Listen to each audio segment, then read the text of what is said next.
Well, Jim, what will likely be our final topic here today, and this is breaking in real time, and we will take this seriously as we read this. I'm never in making real time. another joke again about anything. From now on, I'm Sammy Serious. Well, this is a very interesting headline here. From Vice News by Tim Marchman, co-defendant in Vince McMahon's sex trafficking lawsuit says he was a victim too.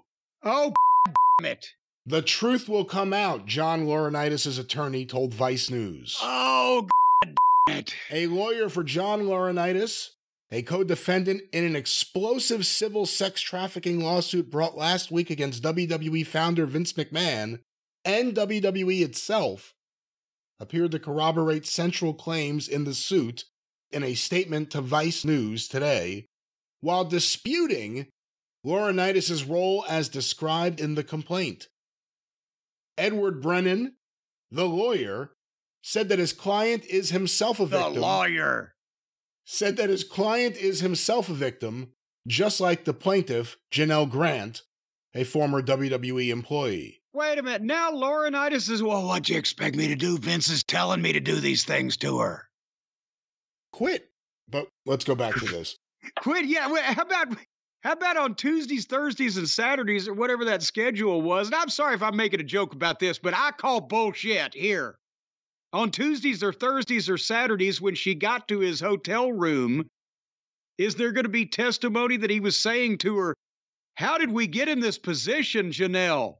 And just tell Vince we did whatever because we don't want to make him mad, but let's just sit here and read the Gideon Bible. What the... How is this grown adult ex-professional wrestler, 6'4", 200 and whatever pounds, gonna try to say that Vince McMahon forced him to do these things when Vince McMahon wasn't even in the room in some cases? Riddle me that, Batman. And we'll get back to this article here, Robin, but the bigger issue is, or maybe not issue, but the bigger story here is it seems that he's willing to talk against Vince. Well, of course he is. There's no united front here. So that's very interesting. Is 20 years younger than Vince. He's got to exist another 20 years on this planet with a name of mud. So, of course, he's going to blame fucking Vince because everybody hates Vince now anyway. The truth will come out, Brennan added. In the suit brought last week in federal court in Connecticut, Grant says that McMahon and Laurinaitis sexually assaulted her in WWE's corporate offices, and that McMahon also trafficked her to Laurinaitis, the company's former head of talent relations. McMahon, according to the suit, went so far as to schedule appointments for her to sexually service Laurinaitis. Earlier today, Vice News reached out to Brennan, an attorney in the Tampa area, to confirm that he represents Laurinaitis. He did so, adding, as an aside, quote, Mr. Laurinaitis denies the allegations in the misguided complaint and will be vigorously defending these charges in court, not the media. Like the plaintiff, Mr. Laurinaitis is a victim in this case, not a predator. The truth will come out. In a response to a follow-up question... I can't wait to hear this story. See, I hate to laugh, but I mean, again, this is just getting crazier. No, you know what? Crazier. I just swore off laughing a few minutes ago, but now I've sworn back on laughing. Bullshit! What the fuck? Again, all he had to do when they were together was say, let's don't and say we did, and tell Vince.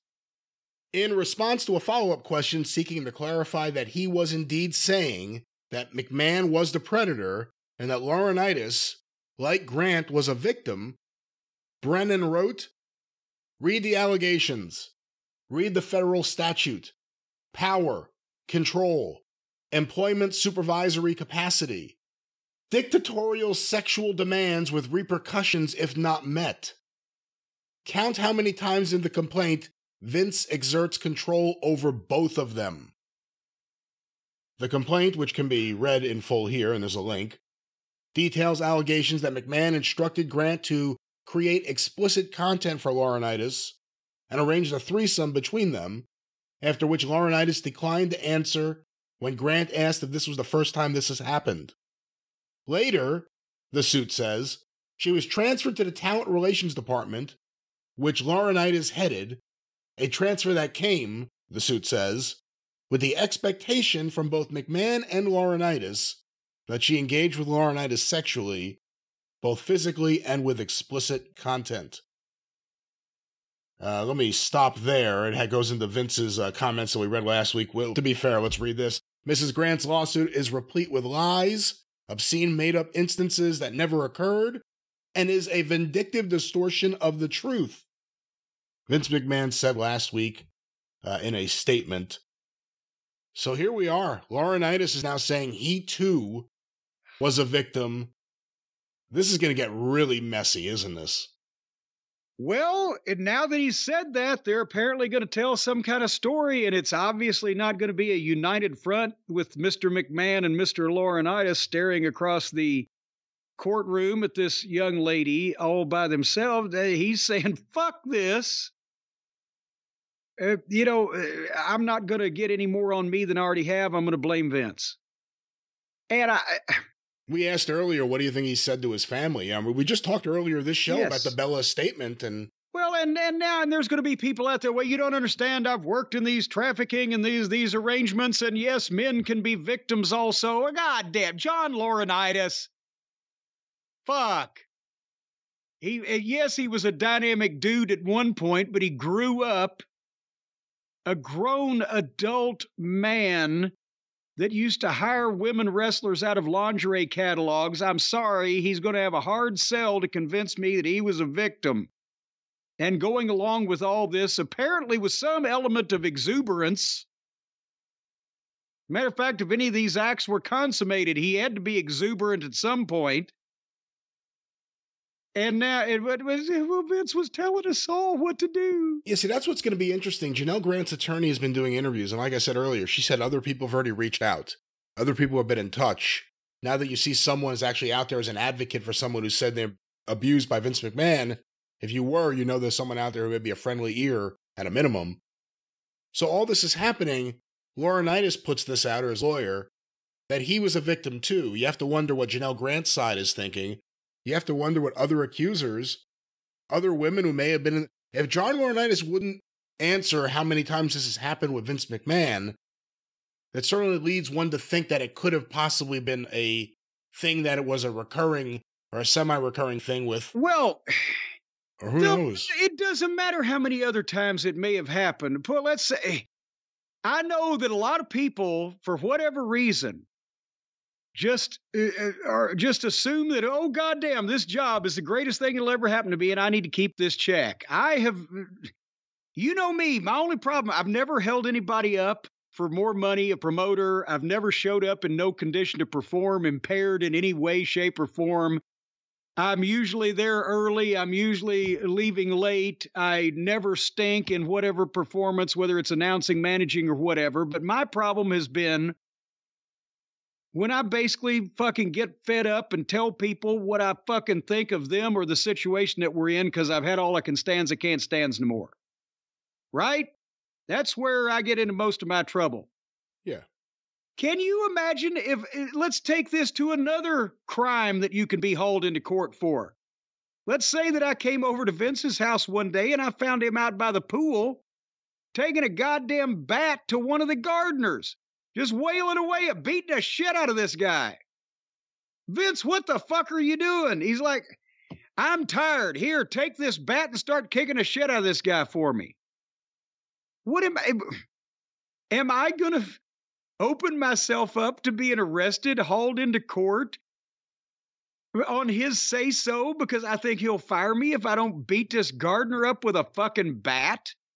Well, maybe I'll just get another job then. What the fuck? How are these people? Well, he could have fired me, said Laurinaitis, potentially. So I had to do all these criminal things. What the fuck? And they did fire him. The board fired him after the investigation. Vince didn't get fired. Laurinaitis did. Yes. But that's what I'm saying. If Laurinaitis said, well, I feared for my job, Vince would have fired me. He had been a fucking wrestling executive for multiple years in major companies.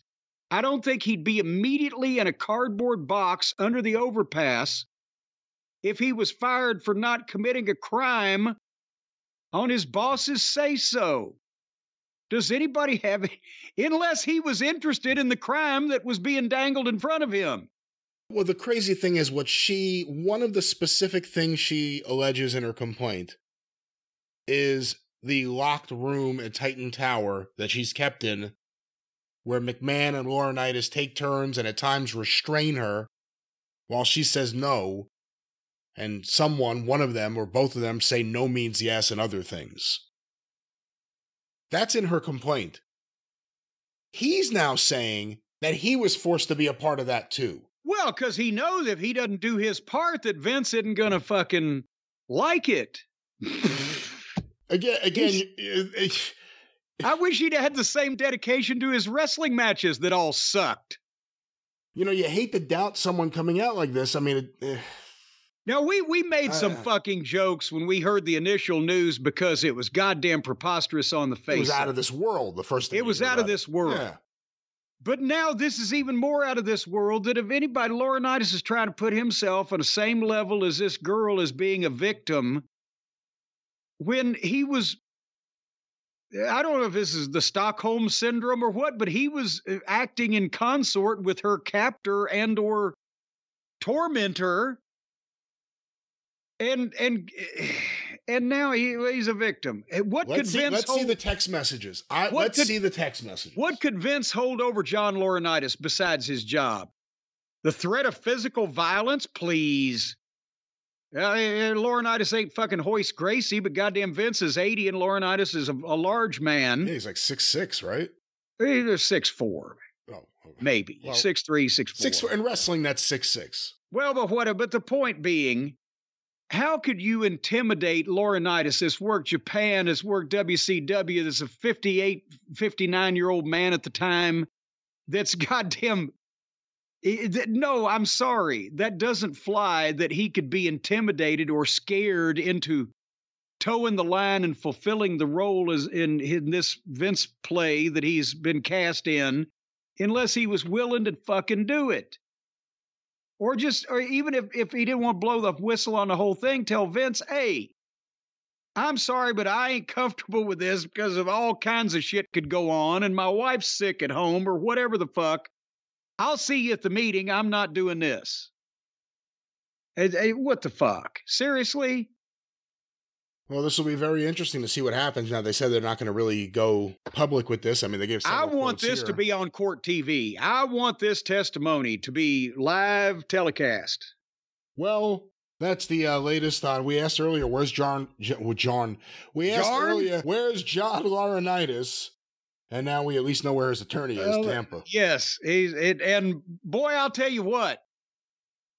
He called the wrong guy, if that's the story that this attorney came up with. I would say who he ought to call, but then the person that Laurinaitis ought to call wouldn't take his case, because he only takes the case of deserving people that are fighting on the right side of justice. That's right. You know who I'm talking about, don't you? Call Stephen P. News.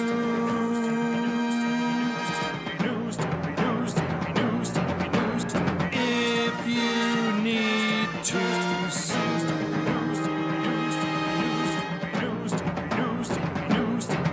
An outlaw mud show or two. Still to the rest.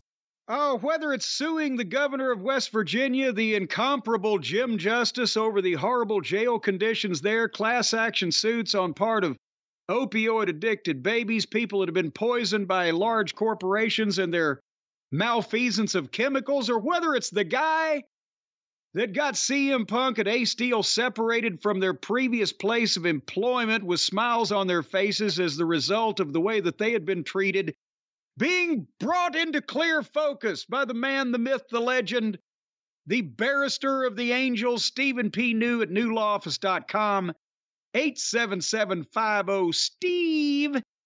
He's the man with the plan that can get you compensated or clarified or made whole again after you have been jerked around by some inordinately evil personage or corporation. Stephen P. New, he's the voice of the voiceless. He's on the side of the little guy. Even if you're a big fat guy, he'll be on your side too, as long as that side is the side of right and morality. And he can be had for a mere phone call to represent and serve you if your cause is just and your case is at all winnable. Then the man that wins it for you, once again, Stephen P. New, the most famous attorney now currently in professional wrestling history. That's right, Stephen P. New.